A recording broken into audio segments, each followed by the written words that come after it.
Hello guys, দেখো আমি এসেছি মামার বাড়িতে। আর সকাল সকাল মেজদি জামাইবাবুর জন্য একটু টিফিন বানিয়ে নিয়েছিল, যেহেতু জামাইবাবু খেয়ে দোকানে যাবে। সেখান থেকে আমরাও একটু ভাগ বসিয়ে দিয়েছিলাম। দেখো জামাইবাবু এখানে আরাম করে একদম রিল্যাক্সে খাচ্ছিল। আর এখানে আর একজনও চলে এসেছিল আমাদের মধ্যে ভাগ বসাতে, তো ওর বসার জন্য চেয়ার একটু কম পড়ে গেছিলো, তাই ও সেলফের ওপরেই বসে বসে খাচ্ছিল আমাদের। দেখো গাইস, খাওয়া দাওয়ার পর আমরা এখানে সবাই বসে আছি আর সবাই সবার নিজের নিজের ফোন নিয়ে ঘাটছে। এটো থালাটাও কেউ উঠাইনি, আমরাও উঠাইনি। আর মামি এখানে কি করছে? মশলা কাটছে। মশলা কাটছেই তো, আদা রসুন যাই হোক কাটছে। তো দেখো সারাদিন কি করছি, তোমরা দেখতে থাকো পুরো ভিডিওটা। তো এখানে মামি আমাদের সবাইকে আবার সকালকার ব্রেকফাস্ট দিচ্ছিল। আমরা দুবার করে ব্রেকফাস্ট করেছিলাম। যাই হোক, মামি ঘুগনি বানিয়েছিল। আর এখানে দেখো মেজদির শরীরটা খারাপ ছিল,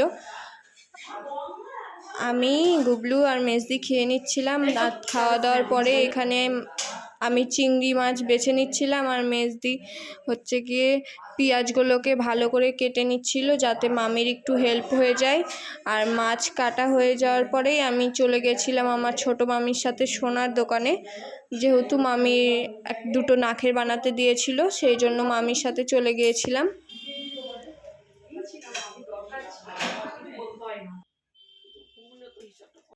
তারপরে দেখো কাজ হয়ে যাওয়ার পর আমরা চলে এসেছিলাম বাড়ির দিকে। আর যেহেতু বাড়ির কাছেই ছিল সোনার দোকানটা, সেহেতু আমরা দুজন হাঁটতে হাঁটতে গিয়েছিলাম। আর এখানে আমরা দুজন গল্প করতে করতে চলে এসেছিলাম। আর সোনার দোকান থেকে এসে আমি বসেই ছিলাম। তারপরে হঠাৎ শুনলাম যে বড় মামি একটু আনমনে কাজ করছিল, তো হাতটা কেটে গিয়েছে, অনেকটাই কেটে গিয়েছিল। তো মামিকে নিয়ে হসপিটালে যাওয়া হয়েছিল। আর এখানে মেজদি আমাকে বললো যে মাংসটা রান্না করতে, যেহেতু মেজদিরও শরীর খারাপ। তো এখানে আমি একটু রান্নাটা করে নিচ্ছিলাম। আর রান্না করা হয়ে যাওয়ার পরেই আমরা চলে গেছিলাম স্নান করতে। স্নান করে এসে দেখো এখানে আমরা খেতে বসে গিয়েছিলাম দুপুরের খাবার। তো মেজদি এখানে দিয়ে দিচ্ছিল আমাদেরকে খাবার, ভাত দিয়েছিল, আর সাথে ছিল মাছের মাথা দিয়ে মুগের ডাল, চিংড়ির মালাই, আর ছিল দই কাতলা, চিকেন কষা, অ্যান্ড ছিল শসা। আর আমরা এখানে যেহেতু আজকে অনেকজন ছিল আমাদের বাড়িতে, জামাইবাবুকেও আসার কথা বলা হয়েছিল দুপুরবেলায়, কিন্তু জামাইবাবু আসেনি।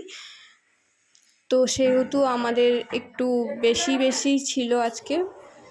তারপরে খাওয়া দাওয়া করার পর আমরা চলে গেছিলাম ওপরের ঘরে ঘুমাবার জন্য, বাট আমরা ঘুমাইনি, আমরা গল্পই করছিলাম, যে যার ফোন দেখছিলাম। তারপরেই দেখতে দেখতে হয়ে গেছে সন্ধ্যা। আর সন্ধ্যাবেলায় আমরা এখানে দেখো দিদার ঘরে সবাই মিলে আড্ডা মারছিলাম। আর দেখো সন্ধ্যাবেলায় এখানে চলে এসেছিল বড়দি, চাকরানি রুটি হচ্ছে করতে এসেছে, তাই আমি নেহালিয়া পাড়া থেকে রুটি বেলতে এসেছি। মামি আপনার হাতটা দেখান, হাতটা কেটে গেছে, একটু হাতটা দেখান। হ্যাঁ ঠিক আছে।